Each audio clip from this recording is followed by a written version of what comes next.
A very good afternoon, and thanks for clicking on to the Monday edition of Vogan's European Outlook. If you're getting the benefit of the bank holiday weekend, I hope you're enjoying it. If not, unfortunately, you just have to suck it up and get on with it. For many years, I did not get any benefit from the bank holiday, but lo and behold, the company that I'm working for now is actually a Devon based company. And although arguably Scotland has not got a bank holiday this weekend, I, in fact, am getting the benefit of the bank holiday weekend just simply because I've got an English based company that I'm working for.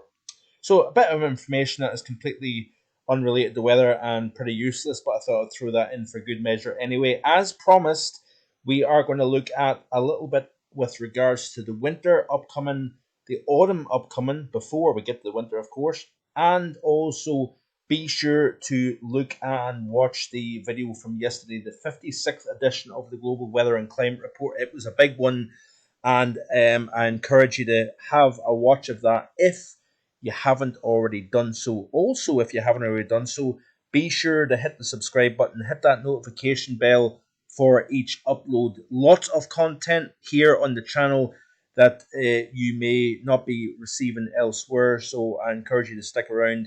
Thanks if you're already a subscriber and have been here for quite some time. I greatly appreciate that. I greatly appreciate the super thanks that people have very generously given to my channel in recent times as well. So I just want to say that before I get into the video. A big thank you to everybody for your terrific support. So we have got a lot of things going on at the moment here. I want to first and foremost look at the 2 meter temperature anomalies. This is 1 day increments of the temperature anomaly across Europe throughout the month of August.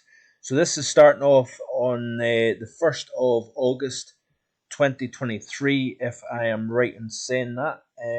Here we go right now. So, cool first week to 10 days, of course, across the UK and across Western Europe here. Very different story to what we've seen in recent times here. All time record August temperature for France. Also, remarkable warmth across central portions of Europe as well, the near continent, even the southeast.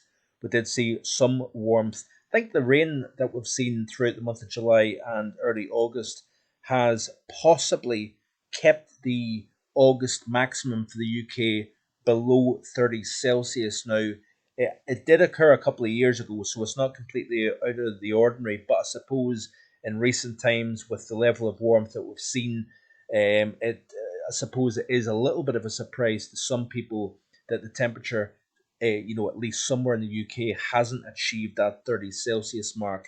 Of course, we barely crept above that in July with 30.2, and then, of course, even in June, albeit the warmest on record for the UK according to the Met Office, we did only see 32.2 Celsius, way, way below what was seen, of course, last summer when we've seen temperatures well into the 30s in, I believe, June, July, and indeed August. So we'll play through this. This is off weatherbell.com. You can see here that we have got firmly below average temperatures through the first week to 10 days of August here. Negative NAO had more in the way of blocking across the far north up towards Greenland. Some pretty warm conditions here compared to average anyway in Greenland. Stark contrast to earlier in the summer, but that has kept the trough locked in over the northwest of Europe during the first half of August. But notice here, very chilly conditions. Temperatures 5 to as much as 10 Celsius below average across the heart of Europe at 18Z Tuesday, the 8th of August, as you can see here. But notice something here, as we start to play towards day 10 and beyond, notice that the warmer than average conditions start to take hold, albeit we still remain fairly wet compared to average into this period. Conditions were starting to change and we were starting to see an uptick in temperature. So instead of being below average through the first 10 to 15 days of the month, we then have now started to see the temperatures going back above average.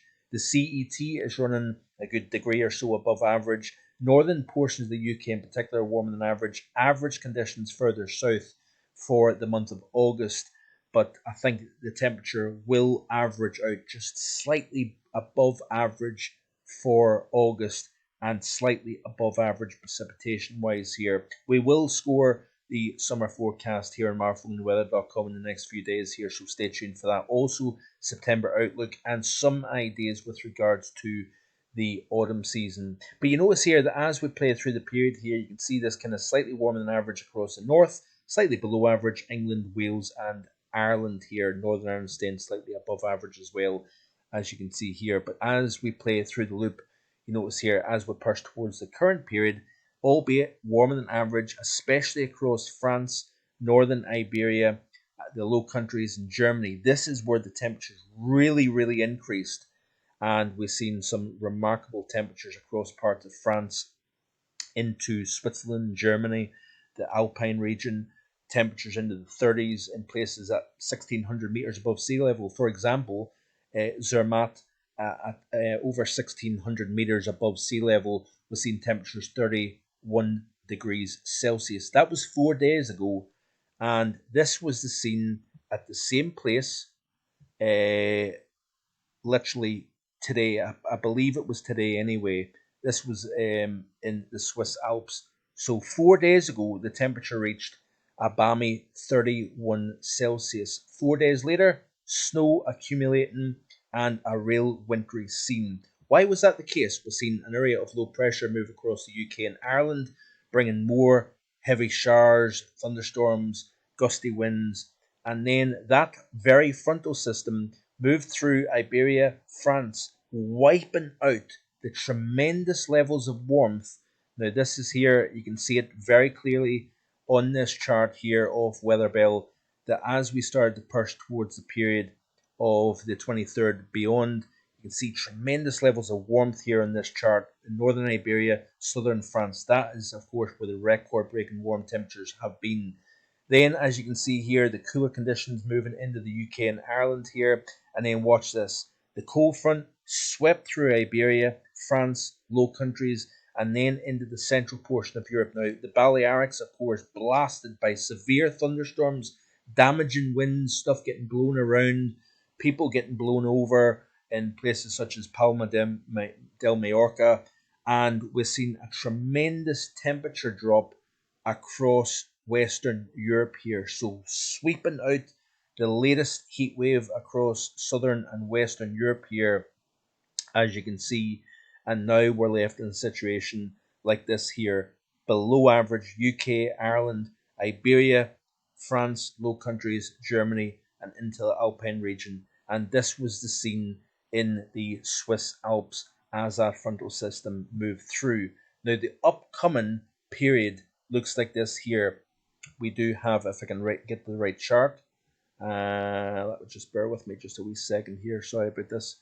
I'll tell you what, we'll have a look at that in just a second. But it looks as if higher pressure after the first few days of September will start to try and build in. Now, in yesterday's video, I knew I'd forgotten about something, and that something was that I failed to mention the tropical situation over the western United States here. So this is the United States view here. You've got two systems, two hurricanes, in fact, on this chart here.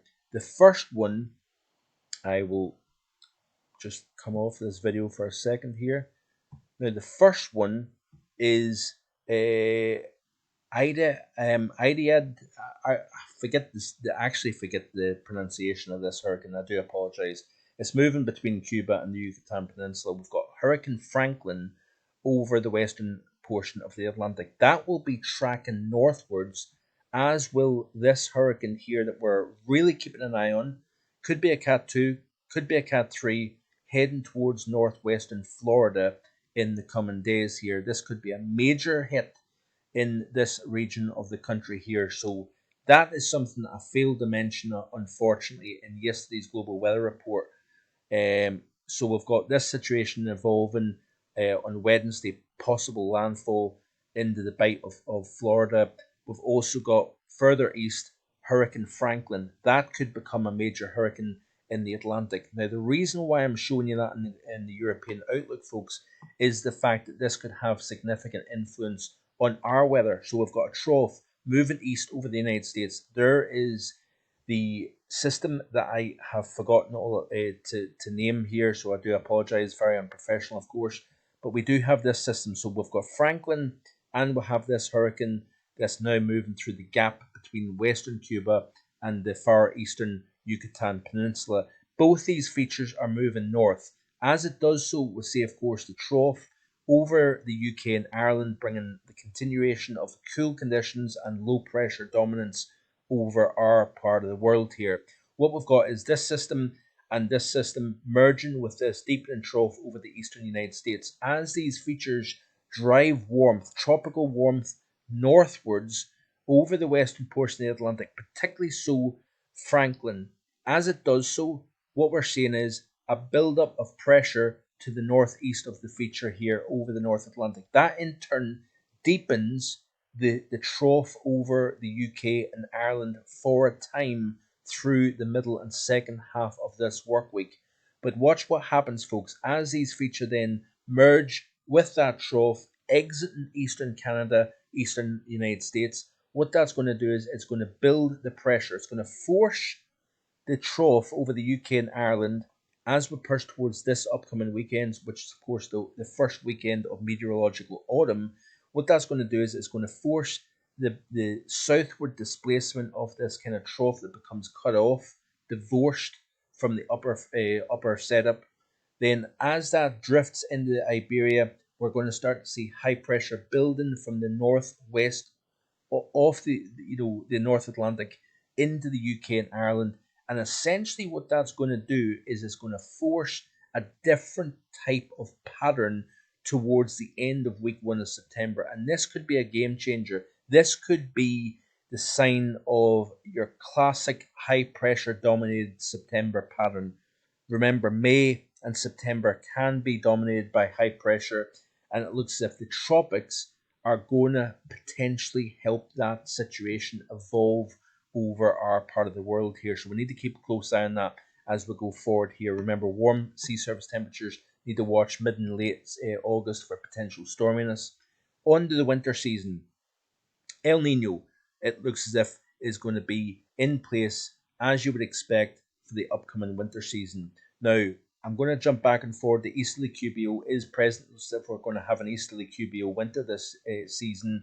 With an El Nino, we have an increased chance, according to some information out there, an increased chance of sudden stratospheric warming events, which in turn would then help bring winter conditions to the UK. This is the current sea surface temperature profile. Stronger westerly wind bursts now. We are going to start to see the advance of the El Nino a little bit more.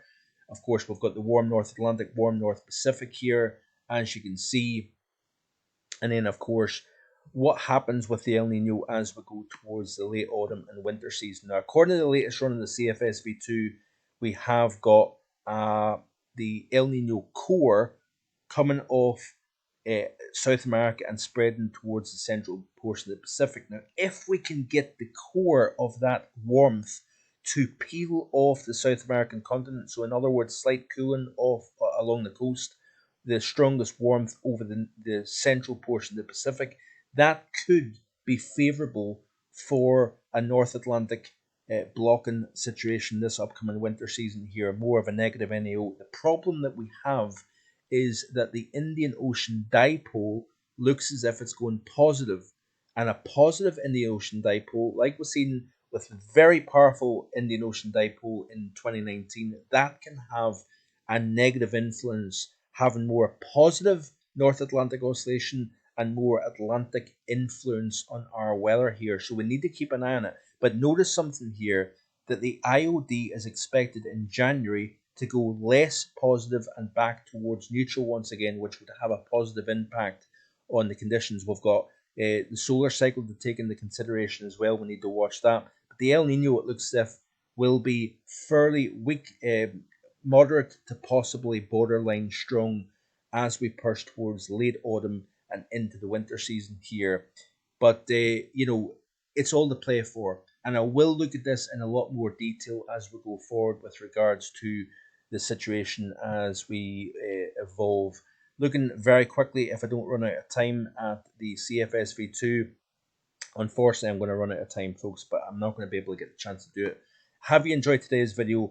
Do you want to see more about the upcoming winter season? Let me know in the comment section below. Enjoy the rest of your day, and I'll see you again tomorrow with more. Bye for now.